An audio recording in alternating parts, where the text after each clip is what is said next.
Hello മക്കളെ, welcome back to CMS creations. നമ്മൾ നോക്കാൻ പോകുന്നത് നമ്മളുടെ KTET Kerala teacher eligibility test 2024 April 2024 നടത്തിയ നമ്മളുടെ മാത്തമാറ്റിക്സിലെ പെഡഗോജിയിലെ സെക്കൻഡ് പാർട്ടാണ്. നമുക്ക് അടുത്തൊരു 10 ചോദ്യങ്ങൾ നമുക്കിതിലൊന്ന് നോക്കാം. ഓക്കെ, നമ്മളിതിനു മുമ്പ് ചെയ്ത എല്ലാ വീഡിയോകളും ഒരു പ്ലേലിസ്റ്റ് ആക്കിയിട്ട് നമ്മളുടെ ഡിസ്ക്രിപ്ഷനിൽ ഇട്ടിട്ടുണ്ട്. നിങ്ങൾക്ക് ആ ഡിസ്ക്രിപ്ഷൻ നോക്കിക്കഴിഞ്ഞാൽ ആ പ്ലേലിസ്റ്റുകളുടെ ലിങ്ക് നിങ്ങൾക്ക് അതിൽ നിന്ന് കിട്ടും. Mathematics syllabus class, mathematics PYQ, psychology, English Malayalam PYQ ക്വസ്റ്റ്യൻസുകളൊക്കെ അതിലുണ്ട്. നിങ്ങൾക്കത് കാണാം. അത് നന്നായിട്ട് വർക്കൗട്ട് ചെയ്യുക, നന്നായിട്ട് പ്രാക്ടീസ് ചെയ്യുക. And wish you all the very best for your examination. ജനുവരി 18, 19 നമ്മളുടെ 2, 3 ഒക്കെ ആയിട്ട് എക്സാമുകൾ നടക്കുന്നത് 2025. സോ എല്ലാവരും നന്നായിട്ട് പ്രാക്ടീസ് ചെയ്യുക, നന്നായിട്ട് വർക്കൗട്ട് ചെയ്യുക. എല്ലാവർക്കും കിട്ടട്ടെ എന്ന് ആശംസിക്കുന്നു. അപ്പോൾ നമുക്ക് ഇന്നത്തെ 10 ചോദ്യങ്ങൾ നമുക്കൊന്ന് പരിചയപ്പെടാം. Okay, first, mathematics is a way to settle in the mind of children a habit of reasoning. This definition was given by mathematics is a way to settle in the mind of children a habit of reasoning. ഈ definition അഥവാ മാത്തമാറ്റിക്സിൻ്റെ ഈ definition നൽകിയത് ആരാണെന്നുള്ളതാണ് ചോദ്യം. Okay, ബെർട്രാഡ് റുസൽ, Bacon, ലോക്കെ, goes. ഇതിൽ option വരുന്നത്, correct option വരുന്നത് ഏതാണ്? ഓപ്ഷൻ സി ആണ്. ഓക്കെ, ദെൻ അടുത്തത്, the method suitable to teach the theorem a perpendicular drawn from a center of a circle to the chord bisect it is analytic, synthetic, inductive and deductive. ഈ മെത്തേഡുകൾ എന്തൊക്കെയാണെന്നുള്ളതെന്ന് അറിഞ്ഞിരിക്കുക കേട്ടോ. The analytic method of teaching is a word method that break down large unit into their component parts. Large യൂണിറ്റുകളെ component parts ആക്കിയിട്ട് പഠിക്കുന്നതിനാണ് analytic method എന്ന് പറയുന്നത്. Then synthetic method of teaching is a method that uses reasoning and arguments to connect known data with unknown parts to arrive at a solution. നമുക്കറിയാവുന്ന ഡാറ്റകൾ വെച്ചിട്ട് അതിൻ്റെ റീസണിങ്ങും അതേപോലെ arguments ഒക്കെ നടത്തിയിട്ട് അതിനെ നമ്മൾ അൺനോൺ ഡാറ്റയുമായിട്ട് കണക്ട് ചെയ്യണം. എന്നിട്ട് നമ്മൾ പഠിക്കുന്നതിനാണ് നമ്മൾ സിന്തറ്റിക് മെത്തേഡ് എന്ന് പറയുന്നത്. The inductive teaching method is A student centred approach that involve starting with a real world example and then asking student to discover pattern, rules or concept on their own. Real world എക്സാമ്പിളുമായിട്ട് connect ചെയ്തിട്ട് discover ചെയ്യുക, പാറ്റേൺസും റൂൾസും കൺസെപ്റ്റുകളൊക്കെ നമ്മളായിട്ട് കണ്ടെത്തുന്നതിനാണ് നമ്മൾ inductive teaching method എന്ന് പറയുന്നത്. Then deductive. The deductive method of teaching is a teacher-centered approach that introduces general concept and rules first followed by a specific example and activities. നമ്മളിവിടെ ഒരു സർക്കിളിൻ്റെ സെൻറ്ററിൽ നിന്നും സർക്കിളിൻ്റെ കോഡിലേക്ക് വരക്കുന്ന പെർപെൻഡിക്കുലർ കോഡിനെ ബൈസെക്ട് ചെയ്യുമെന്ന് പ്രൂവ് ചെയ്യാൻ ഇതിൽ ഏത് മെത്തേഡാണ് നമുക്ക് സ്യൂട്ടബിൾ ആയിട്ട് അല്ലെങ്കിൽ പെർഫെക്റ്റ് ആയിട്ട്, the method suitable to teach the theorem, ഈ തിയറം പഠിപ്പിക്കാൻ സ്യൂട്ടബിൾ ആയിട്ടുള്ളത് ഏതാണെന്നാണ് ചോദ്യം. അത് നമുക്ക് കറക്റ്റായിട്ട് പറയാൻ പറ്റും. ഏതാണ്? ഡിഡക്റ്റീവ് മെത്തേഡാണ് ഇതിൽ നമുക്ക് സ്യൂട്ടബിൾ ആയിട്ട് വരുന്ന മെത്തേഡ് എന്നുള്ളത് നമുക്ക് എന്ത് ചെയ്യാൻ പറ്റും? പറയാൻ പറ്റും അല്ലേ. ഒരു ടീച്ചർ സെൻറ്റേർഡ് ആയിട്ട് ടീച്ചർ ആ തിയറിയെ കുറിച്ച് പറഞ്ഞു കൊടുക്കുക, അല്ലാതെ ഒരു അനലറ്റിക് മെത്തേഡ് അല്ലെങ്കിൽ നമുക്കറിയാത്തൊരു അൺനോൺ ഇത് വെച്ചിട്ട് അല്ലെങ്കിൽ റിയൽ വേൾഡുമായിട്ട് കണക്ട് ചെയ്തുകൊണ്ടൊന്നും നമുക്ക് ഈ തിയറിയെ എക്സ്പ്ലെയിൻ ചെയ്യാനില്ല. ഓക്കെ, ദെൻ അടുത്ത് വരുന്ന, in mathematics, ideas are expressed in a simple language so that a learner express idea in simple way with a clarity. Which value is connected with the statement? Okay, ഈ സ്റ്റേറ്റ്മെൻറ്റുമായിട്ട് അഥവാ mathematics idea are expressed in a simple language, ഐഡിയകളെല്ലാം ഒരു simple ലാംഗ്വേജിലാണ് express ചെയ്യുന്നത്. അത് പഠിക്കുന്നവർക്ക് എന്ത് ചെയ്യാൻ പറ്റും? സിമ്പിൾ വേയിൽ നല്ല ക്ലിയർ ആയിട്ട് അത് ഐഡിയാസ് എന്ത് ചെയ്യാൻ പറ്റും? എക്സ്പ്രസ് ചെയ്യാൻ പറ്റുമെന്ന്. Which value is connected with the statement.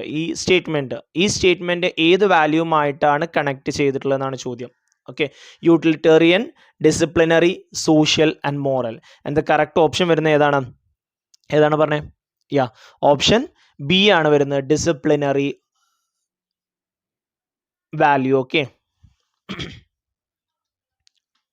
Then അടുത്ത് വരുന്നത്, which among the following is not an example of postulate. പോസ്റ്റുലേറ്റിൻ്റെ എക്സാമ്പിൾ അല്ലാത്ത താഴെ തന്നിരിക്കുന്നവയിൽ പോസ്റ്റുലേറ്റിന്റെ എക്സാമ്പിൾ അല്ലാത്തത് ഏതാണെന്നാണ് ചോദ്യം. A straight line has one and only one mid point. അതിനു മുമ്പ് നമുക്ക് എന്താണ് പോസ്റ്റുലേറ്റ് എന്നുള്ളത് ഞാൻ പറഞ്ഞുതരാം. Postulate in a mathematics is a statement that is accepted as true without formal proof. ഒരു ഫോർമൽ പ്രൂഫ് ഇല്ലാതെ നമുക്കതിനെ എന്ത് ചെയ്യാൻ പറ്റും? അക്സെപ്റ്റ് ചെയ്യാൻ പറ്റും. Okay, it's already proved without a formal proof. ഒരു പോസ്റ്റുലേറ്റ്, മാത്തമാറ്റിക്സിൽ പോസ്റ്റുലേറ്റ് എന്ന് പറയുന്ന ഒരു സ്റ്റേറ്റ്മെന്റ് ആണ് that is accepted as a true. അതൊരു ട്രൂ സ്റ്റേറ്റ്മെന്റ് ആയിട്ട് നമുക്ക് അക്സെപ്റ്റ് ചെയ്യാൻ പറ്റും വിത്തൗട്ട് എ ഫോർമൽ പ്രൂഫ്. അതായത് a straight line has only one mid point. Correct ആണ് അല്ലെ? Angle opposite to equal sides of a triangle are equal. ഇതിന് നമുക്ക് പ്രൂഫ് ഒക്കെ പറ്റും അല്ലേ? Isosceles triangle opposite equal sides angle എന്നൊക്കെ പറഞ്ഞിട്ടുണ്ട്. To straight line cannot intersect in more than one point. രണ്ട് സ്ട്രൈറ്റ് ലൈനുകൾ രണ്ട് പോയിന്റിലല്ലാതെ ഇന്റർസെക്ട് ചെയ്യില്ല എന്ന്. ട്രൂ ആണ്. ഇനി ഇത് ഇന്റർസെക്ട് ചെയ്യണമെന്നുണ്ടെങ്കിൽ ഇങ്ങോട്ട് പറഞ്ഞു, അപ്പൊ സ്ട്രൈറ്റ് ലൈൻ അല്ലാതായില്ലേ? A circle can draw with any point as a centre and any length as a radius. ഏതൊരു പോയിന്റിനെ സെന്റർ ആയിട്ടും ഏതൊരു ലെങ്ത് റേഡിയസ് എടുത്തുകൊണ്ട് നമുക്ക് എന്ത് ചെയ്യാൻ പറ്റും? സർക്കിൾ വരയ്ക്കാൻ പറ്റും. So which among the following is not an example of a postulate? And അതേതാ വരിക? ഓപ്ഷൻ ബി ആണ്. Angles opposite to equal sides of a triangle are equal. ബാക്കിയെല്ലാം നമുക്കൊരു പോസ്റ്റുലേറ്റ് ആയിട്ട് എന്ത് ചെയ്യാൻ പറ്റും? കൺസിഡർ ചെയ്യാൻ പറ്റും. Okay. Then basic principle behind the permutation is principle of counting, principle of mathematical induction, both of them and none of them. പെർമ്യൂട്ടേഷൻ്റെ ഇതിലുള്ള basic principle എന്താണെന്നാണ് നമ്മളോട് ചോദിച്ചിട്ടുള്ളത്. ഏത് പ്രിൻസിപ്പിളാണ് പെർമ്യൂട്ടേഷനിൽ വരുന്നത്? And the basic principle behind the permutation is principle of counting. അടുത്ത്, which among the following is least related to daily life? Daily ലൈഫുമായിട്ട് least വല്ല അടുപ്പമില്ലാത്തത് ഏതാണെന്നാണ് ചോദ്യം. Polynomials, quadratic equation, proportions, congruence. ഈ കോൺഗ്രൻസ് ഒക്കെ നമുക്ക് ഡെയിലി ലൈഫായിട്ട് നല്ലോണം പറ്റൂലേ? ഒരേപോലെ വരുന്നതിനെയാണ് നമ്മൾ കോൺഗ്രൻസ് എന്ന് പറയുന്നത്. സെയിം ഫിഗറുകൾ ഒന്നൊന്നിൻ്റെ മുകളിൽ വെച്ച് കഴിഞ്ഞാൽ രണ്ട് സൈഡ് നോക്കിയാൽ ഒറ്റൊന്നൊക്കെ ആയിട്ട് കാണുന്നത്. ഈ സ്റ്റാമ്പ്, ഒരു രൂപ കോയിൻ, അതൊക്കെ കോൺഗ്രൻസ് ആണ്. പ്രൊപ്പോർഷൻ നമ്മൾ റേഷ്യോ എന്നൊക്കെ പറയും അല്ലേ? അതേപോലെ തന്നെ ക്വാഡ്രാറ്റിക് ഇക്വേഷൻ, അതും നമുക്ക് ഡെയിലി ലൈഫിൽ ചില സ്ഥലങ്ങളിലൊക്കെ നമുക്ക് ഉപയോഗിക്കാൻ പറ്റും. അധികം നമ്മുടെ ചോദിച്ചിട്ടുള്ള ലീസ്റ്റായിട്ട് വലിയ ഇതില്ലാതെ നമുക്ക് കുറച്ചൊക്കെ പറയാൻ നമുക്ക് വേണമെന്നുണ്ടെങ്കിൽ അങ്ങനെ വരുന്ന ഏതാണെന്നാണ് ചോദിച്ചിട്ടുള്ളത്. അങ്ങനെ വരുന്നത് ഓപ്ഷൻ ഏതാണ്? ഓപ്ഷൻ എ ആണ് വരുന്നത്. It's polynomials. Then 137th question. A student wrote root 3 plus root 2 equal to root 5. What is the reason for this mistake? Student has not learned the result root a plus root b not equal to root a plus root b, root of a plus b. Teacher has not given enough problem for practice. Teacher has not given an experience for the sum of irrational numbers. Students is incompetent to learn abstract ideas. ഇതിൽ ഏത് കാരണം കൊണ്ടാണ് ഈ root 3 plus root 2 equal to root 5 എന്ന് student എഴുതാൻ കാരണം? എന്തായിരിക്കും വരിക? അതിൻ്റെ ഓപ്ഷൻ വരുന്നത് ഓപ്ഷൻ സി ആണ്. Teacher has not given an experience for the sum of irrational numbers. നമ്മളൊരു തിയറി പഠിപ്പിക്കുമ്പോൾ കുട്ടികൾക്ക് അതിനെക്കുറിച്ചുള്ള കൂടുതൽ എക്സ്പീരിയൻസുകൾ നമ്മൾ കൊടുക്കണം. അഥവാ നമ്മളെ എക്സ്പീരിയൻസുകളൊക്കെ നമ്മൾ എന്ത് ചെയ്യണം? പ്രാക്ടീസ് ചെയ്താണ്ട് കൊടുക്കണം. So teacher has not given an experience for the sum of irrational number. ഈ റൂട്ട് 3 റൂട്ട് 2 എന്നൊക്കെ പറയുന്നത് എന്താണ്? ഇറാഷണൽ നമ്പറാണ്. അപ്പോൾ ഇറാഷണൽ നമ്പറിൻ്റെ സമ്മിൻ്റെ ഉള്ള കൂടുതൽ എക്സ്പീരിയൻസുകൾ ടീച്ചർ എന്ത് ചെയ്യണം? കൊടുക്കണം. അത് കൊടുക്കാത്തത് കൊണ്ടാവാം ആ കുട്ടിക്ക് എന്ത് ചെയ്യുന്നത്? Root 3 plus root 2. അപ്പോൾ 3യും 2യും കൂട്ടാൻ നമുക്കറിയാം അല്ലേ?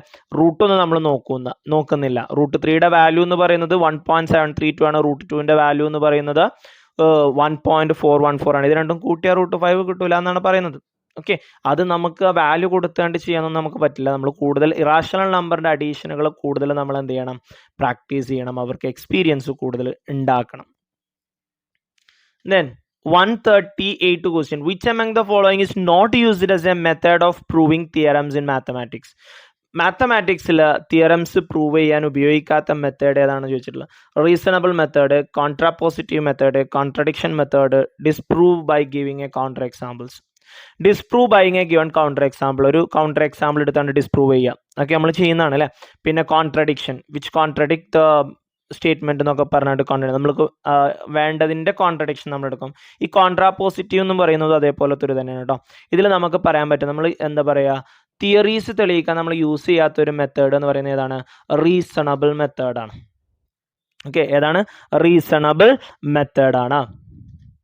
ദെൻ അടുത്ത് വരുന്നത് advance organised model is based on the learning theory of the psychologist Bruner, പിയാഷെ, ഓസ്ബെൽ ആൻഡ് ഗാഗ്നെ. ഈ advance organised model based learning theory of the psychologist വരുന്നത് നമുക്ക് എല്ലാവർക്കും അറിയുന്നതാണ് അല്ലേ? ആരതാണ്? ഓസ്ബെല്ലിൻ്റെ ആണ്.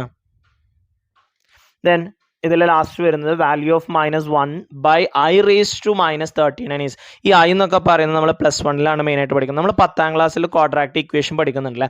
10th ക്ലാസ്സിൽ നമ്മൾ ഇപ്പോൾ പഠിപ്പിക്കുന്നുണ്ടെങ്കിലും നമുക്കറിയാം 10th ക്ലാസ്സിലെ ക്വാഡ്രാറ്റിക് ഇക്വേഷനിൽ നമ്മൾ b² - 4ac <0 ആണെന്നുണ്ടെങ്കിൽ ദർ ഇസ് നോ സൊല്യൂഷൻ എന്നൊക്കെ നമ്മൾ പറയും. നമ്മുടെ സ്റ്റേറ്റ് സിലബസിൽ നമ്മൾ ദർ ഇസ് നോ സൊല്യൂഷൻ എന്നാണ് പറയുന്നത്. CBSE-യിലാണെന്നുണ്ടെങ്കിൽ നമ്മൾ നോ റിയൽ സൊല്യൂഷൻ എന്നൊക്കെ പറയും. അതായത് റൂട്ടിൻ്റെ ഉള്ളിൽ മൈനസ് വന്നു കഴിഞ്ഞാൽ അതൊരു ഇമാജിനറി നമ്പറാണ്. അതുകൊണ്ടാണ് അതിനെ നോ റിയൽ റൂട്ട് എന്ന് പറയുന്നത്. നമ്മൾ 10th ക്ലാസ്സിലും തന്നെ എന്ത് പറയും? റൂട്ട് ഇല്ല എന്നാണ് നമ്മൾ പറയാറ്. അതൊരു കോംപ്ലക്സ് നമ്പറാണ്. ഇംഗ്ലീഷ് ആൽഫബറ്റിലെ I എന്ന് പറയുന്ന ലെറ്റർ വെച്ചിട്ടാണ് അതിനെ നമ്മൾ യൂസ് ചെയ്യുന്നത്. സോ ഇവിടെ I എന്ന് പറയുന്നത് ഒരു കോംപ്ലക്സ് നമ്പറാണ്. അതിന് കുറച്ച് റൂളുകളുണ്ട് കോംപ്ലക്സ് നമ്പറിൻ്റെ സ്ക്വയറുകളുമായിട്ട് ബന്ധപ്പെട്ട്. അതെന്തൊക്കെയാണെന്നുള്ളത് ഞാനിവിടെ കാണിച്ചു തരാം. I എന്ന് പറഞ്ഞു കഴിഞ്ഞാൽ I ആണ്. I² എന്ന് പറഞ്ഞു കഴിഞ്ഞാൽ -1 ആണ്. I³ എന്ന് പറഞ്ഞു കഴിഞ്ഞാൽ -I ആണ്. I raised to 4 എന്ന് പറഞ്ഞു കഴിഞ്ഞാൽ 1 ആണ്. ഓക്കെ, ഇത് ഈ 4 ഫസ്റ്റത്തെ 4 നിങ്ങളൊന്ന് ഓർത്തിരിക്കുക കേട്ടോ. സ്ക്വയറുകൾ കാണുമ്പോൾ ഈ ഓർഡറിലാണ് പോവുക. അടുത്ത 5 വരുമ്പോൾ വീണ്ടും I ആവും, 6 വരുമ്പോൾ -1 ആവും, 7 വരുമ്പോൾ -I ആവും, 8 വരുമ്പോൾ 1 ആവും. ഈ 9 വരുമ്പോൾ I, 10, 11, 12 അങ്ങനെ 4ന്റെ മൾട്ടിപ്പിൾസ് വെച്ചിട്ട് ഇങ്ങനെ പോകും. അപ്പോൾ ഇവിടെ നമുക്ക് I raised to -39 ആണ്. ഈ പവറിനെ ഞാൻ മുകളിലോട്ട് കൊണ്ടുവരുമ്പോൾ, അതായത് 1/a raised to -m ഞാൻ മുകളിലോട്ട് കൊണ്ടുവരുമ്പോൾ അതെന്താവും? a raised to m ആവും. എന്താവും? a raised to m ആവും. സോ I raised to 39 എന്നാവും. ഇനി ഈ 39ൽ ഈ 4 ഇവിടെ ഉള്ളത്. I -1 -I 1 ആണ്. അപ്പോൾ എത്ര പ്രാവശ്യം 4 ഉണ്ട് നോക്കിയാൽ മതി. 39നെ നമ്മൾ 4 കൊണ്ട് മൾട്ടിപ്ലൈ ചെയ്യുമ്പോൾ 9 4 36, റിമൈൻഡർ എത്ര കിട്ടും? 3 കിട്ടും. അപ്പോൾ 9 പ്രാവശ്യം ഈ നമ്പറുകൾ ഇങ്ങനെ റിപ്പീറ്റ് ചെയ്ത് വരും. ഓക്കെ, 1 2 3 4 5 6 7 8 9 10 11 12 13 14 15 16 17 18 19 20 21 22 23 24 25 26 27 28 29 30 31 32 33 34 35 36 കണ്ടോ? ജസ്റ്റ് ഒന്ന് കൗണ്ട് ചെയ്തെന്നുള്ളൂ കേട്ടോ. 9 പ്രാവശ്യം അത് വരും, 36. പിന്നെ 37, 38, 39 ആകുമ്പോൾ ഇറ്റ് ഈസ് -I 3. അപ്പോൾ 9 പ്രാവശ്യം ആകുമ്പോൾ അത് 1-ലെത്തും. 36 പ്രാവശ്യം 4ന്റെ മൾട്ടിപ്പിൾസ് നോക്കിയാൽ മതി. 4 കൊണ്ട് ഡിവൈഡ് ചെയ്താൽ മതി. റിമൈൻഡർ 3 ആണ്. അപ്പോൾ 1 2 3. മൂന്നാമത്തത് ഏതാണ്? -I ആണ് വരിക. എന്താണ് കിട്ടുക? -I.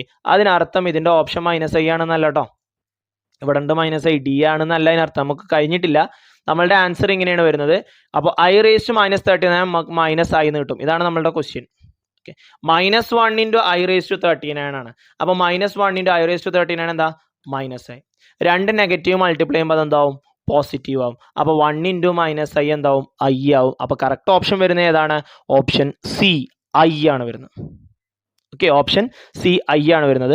അപ്പോൾ മക്കളെ നമുക്കൊരു 10 ചോദ്യം കൂടി ഉണ്ട്. അത് നമുക്ക് പെട്ടെന്ന് നോക്കാം. അതിനുശേഷം സൈക്കോളജിയും ഇംഗ്ലീഷ്, മലയാളം അതിലൊക്കെ ക്വസ്റ്റ്യൻ ആൻസറുകൾ നമുക്ക് ജസ്റ്റ് ഒന്ന് ഓടിച്ച് നോക്കാം. 18, 19 നമ്മുടെ എക്സാം വരുന്നത് ജനുവരി 2025. അപ്പോൾ എല്ലാവരും നന്നായിട്ട് പ്രാക്ടീസ് ചെയ്യുക. എല്ലാവർക്കും നന്നായി കിട്ടട്ടെ എന്ന് ആശംസിക്കുന്നു. അടുത്ത നോട്ടിഫിക്കേഷൻ വരുമ്പോൾ ചില ചേഞ്ചുകളൊക്കെ ഉണ്ടാവും പറയുന്നുണ്ട്. നെഗറ്റീവ് മാർക്കൊക്കെ വരുന്നൊക്കെ കേൾക്കുന്നു. അതിന് നമുക്ക് അടുത്ത നോട്ടിഫിക്കേഷൻ വരുമ്പോൾ നോക്കാം എന്തൊക്കെ ചേഞ്ചുകളാണെന്നുള്ള. സോ നന്നായിട്ട് പ്രാക്ടീസ് ചെയ്യുക, നന്നായിട്ട് പഠിക്കുക. Wish you all the very best and see you soon. Okay, bye bye. Thank you for watching this video. നിങ്ങളുടെ ഫ്രണ്ട്സ് ഒക്കെ മാത്സിന് പ്രിപ്പയർ ചെയ്യുന്നവരുണ്ടെന്നുണ്ടെങ്കിൽ അവർക്ക് നിങ്ങൾ ഈ മാത്സിൻ്റെ വീഡിയോകളും അതിൽ പ്ലേ ലിസ്റ്റുകളൊക്കെ സജസ്റ്റ് ചെയ്യുക. Okay, all is well. Thank you for watching this video. See you soon. Bye bye.